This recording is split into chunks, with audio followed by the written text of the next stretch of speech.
Practical Farmers has been working with Iowa farmers to document and share the nuts and bolts of small grains production to help farmers interested in adopting small grains into their own crop rotation.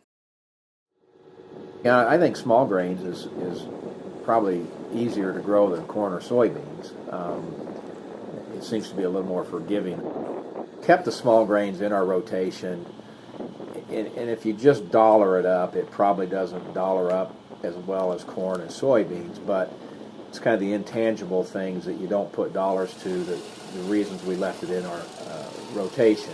Probably the main thing is it gives a different time of year that you're doing things to the ground that kind of helping your weed control for other years. In other words, the small grains come off middle to late July, and so there's some things you can do because you have that, early fall that you can get down a cover crop or till the ground and do some weed killing then that you normally don't get to do that time of year, and it breaks up the weed cycle.